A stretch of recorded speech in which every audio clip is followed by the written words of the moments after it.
Bem-vindos ao curso de Educação Ambiental do Movimento Pé no Parque, realizado pelo OECO em parceria com o Instituto Moleque Mateiro de Educação Ambiental, patrocinado pela Fundação Grupo Boticário de Proteção à Natureza. O objetivo do Pé no Parque é contribuir para estimular a visitação em áreas protegidas e tornar o visitante cada vez mais consciente. O curso está dividido em módulos, que serão organizados por biomas do Brasil.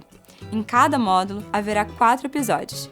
Nesse primeiro, faremos uma introdução ao curso. Teremos entrevistas com educadores, pesquisadores, artistas, em suma, pessoas que nos inspiram. Além disso, disponibilizaremos materiais em textos, documentos, vídeos e outras plataformas. Esperamos que esse curso sirva para você, educador, como uma ferramenta valiosa de trabalho na reconexão com a natureza e na formação em educação ambiental. Mas e aí? Você sabe o que é educação ambiental?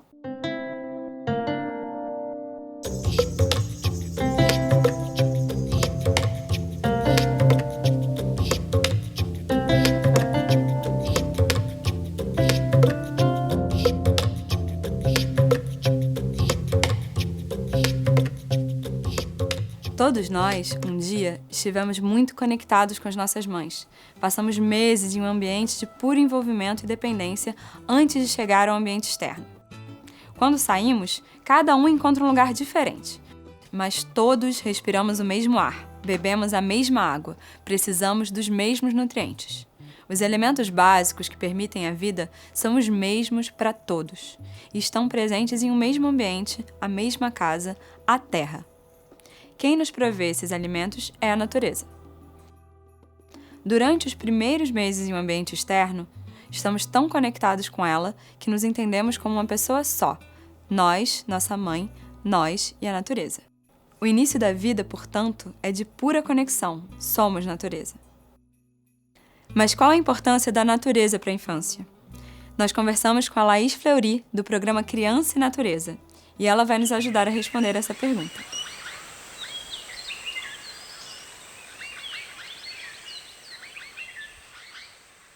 A importância da natureza para a infância é porque a gente entende que a criança, ela é no brincar.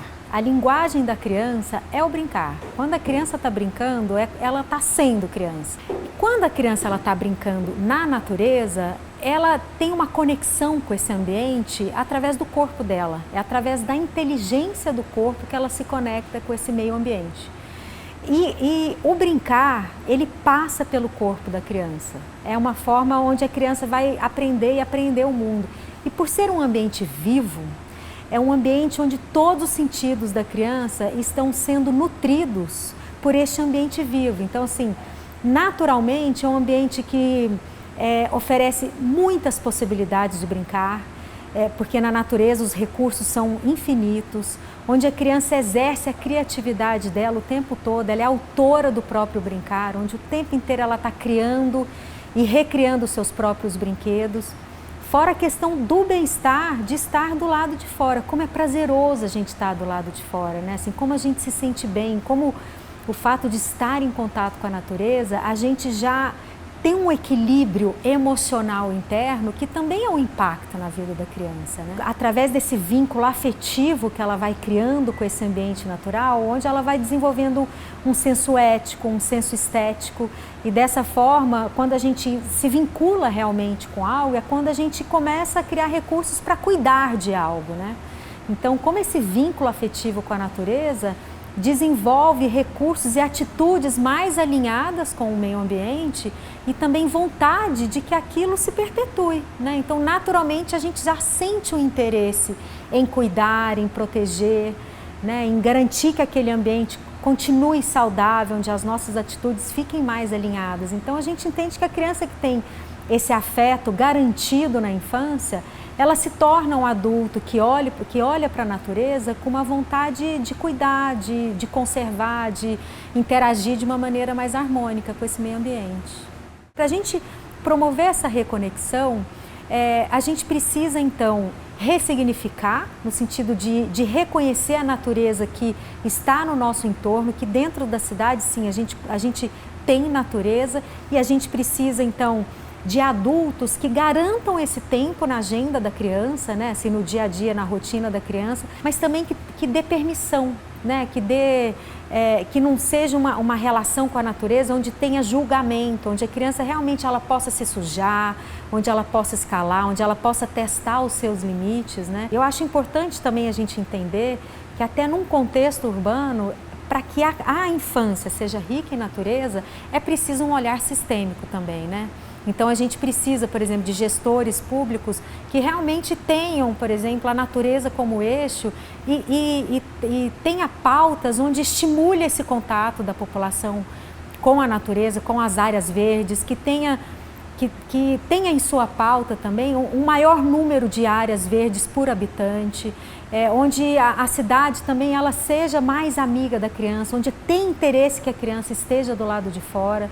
A gente precisa também de médicos, por exemplo, que reconheça, né, o poder da natureza na saúde da criança. Então, de fato, estimular um estilo de vida mais desemparedado, mais em contato com a natureza. A gente precisa de escolas também, de um sistema de educação que reconhece que a educação ela é para além dos muros da escola e também para que a natureza esteja dentro dos muros da escola também. Então, quando ela for conceber ali os seus pátios escolares, que tragam referências de elementos vivos, né, para que a criança tenha contato. O educador, como é que ele pode contribuir, né, para que a criança tenha contato com a natureza? Como é que ele pode promover isso dentro de um ambiente escolar? Eu acho que primeiro é esse reconhecimento interno, é essa conexão dele com a natureza, de reconhecer o quanto isso é importante, o quanto isso faz parte do desenvolvimento sadio e integral da criança e garantir isso na rotina escolar. Então é gerando tempo, é garantindo tempo para que a criança tenha contato, para que ela brinque, para que ela interaja de forma espontânea. É criando metodologias que desemparede essa criança. Então, não só dar aulas, por exemplo, numa sala de 4 paredes, mas talvez promover aulas também fora da sala de aula, onde ele reconheça também, por exemplo, que o pátio escolar não é só um espaço de transição, né, que é também um espaço constitutivo para a formação da criança. Então, que ele valorize esse espaço, para que ele dê tempo, né, para que a criança possa interagir.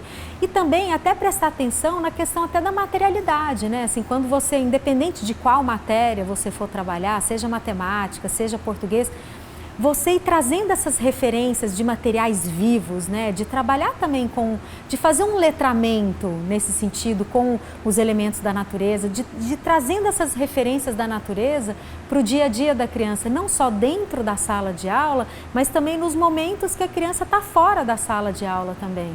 Então eu acho que é esse olhar de valorização desse contato, de ir trazendo essas dosagens de natureza nas suas aulas, mas também de valorizando esse tempo livre e esse tempo fora da sala de aula como algo também muito importante e formativo para o desenvolvimento dessa criança. Desmatamento, poluição das águas, do ar, extinção de espécies e mudanças climáticas são características do nosso tempo. Tudo isso fruto de uma desconexão que leva a uma crise de relacionamento com o ambiente que nos cerca. Ainda assim, muitas pessoas seguem conectadas com o meio ambiente e nos inspiram através de suas ações. Algumas buscam caminhos para discussões e ações que mostram a importância da reconexão com a natureza. A falta de contato com o ambiente natural leva a uma série de consequências, tanto individuais como coletivas. A saúde de cada pessoa e da sociedade como um todo está diretamente associada à saúde do planeta. Olhando para cada indivíduo, a falta de conexão com a natureza pode gerar um transtorno, conhecido como déficit de natureza. Você já ouviu falar nele? O transtorno de déficit de natureza foi apresentado ao mundo pelo escritor Richard Louv no seu livro A Última Criança na Natureza. A principal ideia é chamar atenção aos problemas físicos e mentais gerados a partir da desconexão com o ambiente natural.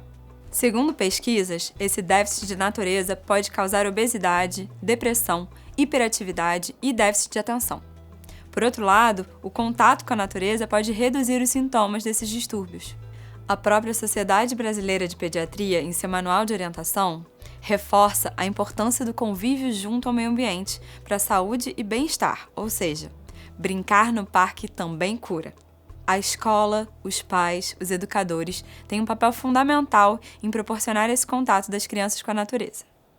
É aí que entra a educação ambiental. Além dos benefícios físicos, estimula o pensamento crítico e melhora o aprendizado em diversas áreas do conhecimento. Existe uma relação direta entre áreas verdes, educação e saúde.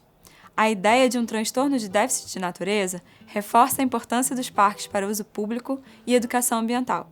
O Pé no Parque é um movimento para estimular o contato direto de pessoas de todas as idades com os parques. Um dos objetivos do curso é incentivar educadores a levar crianças, jovens e adultos para o contato íntimo com a natureza. No próximo episódio, vamos mostrar como o movimento ambientalista e a educação ambiental vêm trabalhando no Brasil e no mundo. Até a mata!